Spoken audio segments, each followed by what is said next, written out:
Hi everyone, it's Rachel and Anthony. Hello. From Don't Crop Me Now. It's absolutely chucking it down for the most of today, but because we've had so much blight on the ground, I wanted to come down and try and deal with these tomatoes. So we don't have many tomatoes in our polytunnel. We've got about 5 plants, just 3 here and 2 that are behind Anthony.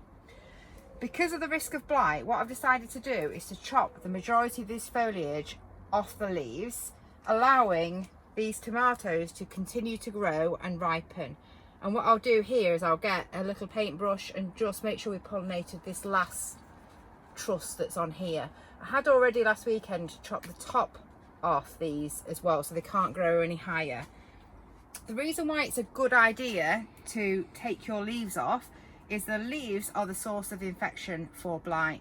I actually had a really interesting conversation with a very experienced plot holder the other day. We were talking about the risk of blight getting into a polytunnel or greenhouse. We've never had that problem because we usually grow the majority of our tomatoes at home because we've got the control over the conditions there and we can water regularly.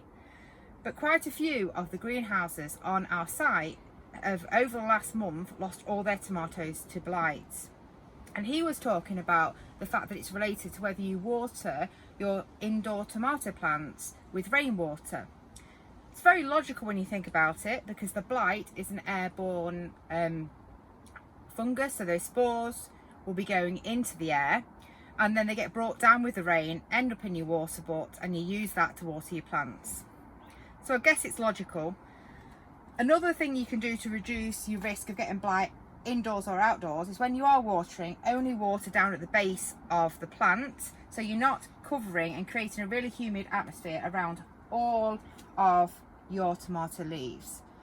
So I'm hoping once we get most of these leaves off, we are going to reduce the chances of these tomatoes getting blight, because there should be better airflow and there's less leaves for the blight to get in.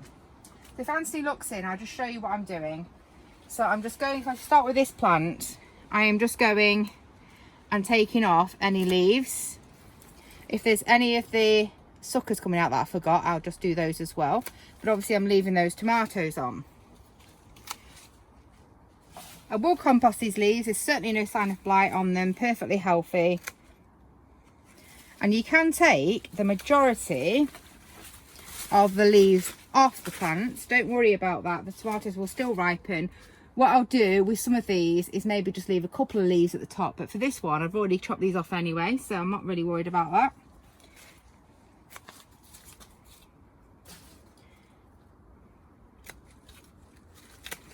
Once we've done this, we'll actually see how many tomatoes we've got, because these were planted very late, these ones.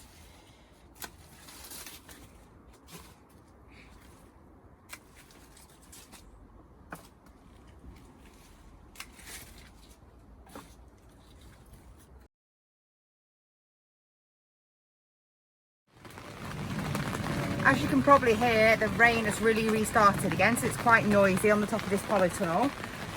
If you look at the plants, you can see now, it looks a bit drastic, I understand that, but we can see how many trusses that we've got set on these plants. To be honest, it's not amazing, but like I said, they went in really late and have not been brilliant at pulling out the side shoots. But we've definitely got, for example, if you look at this plant, we've got 1, 2, 3, 4 trusses of tomatoes, which is not bad. I mentioned that I was just going to have a look at pollinating some of these flowers that haven't quite set yet. Tomatoes are quite well self-pollinating, so it's not as much of a trouble as for some other greenhouse crops. So I'm not going to do this on individual flowers. What I'm going to do is just do a bit of a waft right around.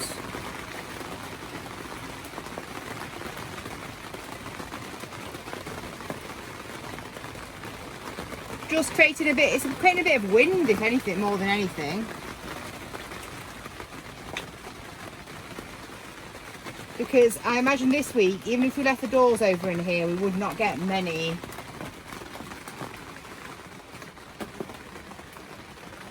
pollinators coming in. So I'll just try the ones that are behind Anthony. These ones have not done as well with how many tomatoes are set.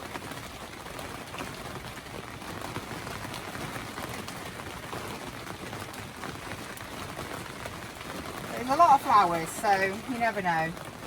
I even left this side shoot on in the corner because it had got a truss of flowers setting on there.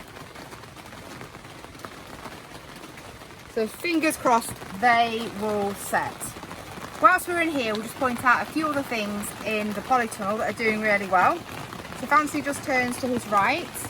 We have got loads of basil that's going crazy. In fact, it's just about starting to go to flower. If this happens, take the flowers off. Just trying to slow it down. But you can eat those, there's no problem with that. We need to pick this because it's going mental really. You see that's, for example, one plant, and we'll make some pesto out of that. So that's done really well. It's stopping a little bit of the growth on these aubergines that are right at the back, so I do want to get this out.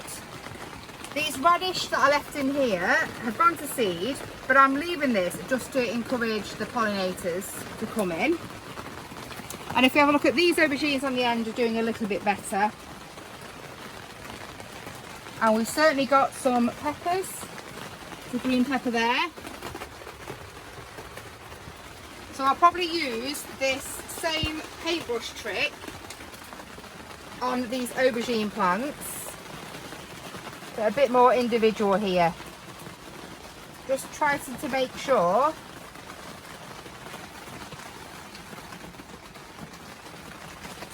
that they set.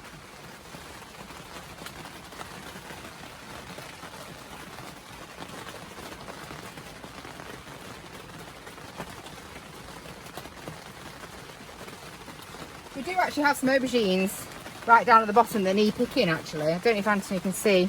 There's one there, just had a bit of a nibble on the side, but it'll be fine. So that needs picking. So these purple aubergines were the grafted varieties, that's why they're doing better. But I'm hopeful once we get those basils sorted out, there's a bit more room for the other ones to start thriving as well. Here we have a load of Greek and Thai basil plants that I have not managed to plant out. I was going to put them in some outside beds and then just decided it's not worth it really. So I think what I might do when I've trimmed some of those basil plants down is put some of these, the dwarf ones probably in, because they'll be less interrupting on the aubergines. Here we have got the beans and cucumbers. So these ones here are actually kidney beans. And if you look in, for example, there and there, you can see there's quite a lot of pods that have got decent sized beans inside. So it's hard to see on the camera, but there's a lot of beans that are set on these. So I think we're going to get some kidney beans. These ones are the Chinese snake beans, the big long ones that are very popular in Chinese cuisine. And there are some flowers starting on there, one at the top there. So hopefully we will get some. These here, only a few, are lima beans that are growing up the back. Not many of those germinated this year, but I've left them in. Hopefully we'll get some for drying. And then we've got behind here the cucumber plants that are going crazy, and there are certainly cucumbers that have set. There's a tiny one there, for example, there, that are starting to set. And just behind Anthony, we have got the gherkins, which are looking great. I do need to pick these because they're all the right size. So I think I'll pick these tomorrow. There's quite a lot on there. So I'm not sure what I'm going to do with them, because ideally they're for pickling. I'll pick as many as I can, and there's loads of flowers still setting on there, so we should keep getting some more. In the last bed we have got the melons and sweet corn. So if you have a look at our melons, we have not got many that are big that have set yet. But there, for example, can you see there? There's certainly a tiny melon that looks like it has set. So I'm hopeful we will get some sort of melon this year. It's the first time we've ever grown melons, so I've learnt quite a lot about them. I realise I need to probably get them in a little bit earlier and pollinate the flowers a little bit earlier as well. And then final thing we've got in is the sweet corn, which looks brilliant. I did give these a good shake at pollinating time, so I'm hopeful that these will have set reasonable kernels within those cobs. So that's our entire polytunnel that we've just come down in the rain to sort out. Hopefully we'll get some sort of tomatoes from these. So if you've got bad weather or if you're worried about blight, I'm really hopeful that these tips will be helpful. If you have enjoyed the video today, please like, comment and subscribe. It only takes a minute, but it really helps our channel.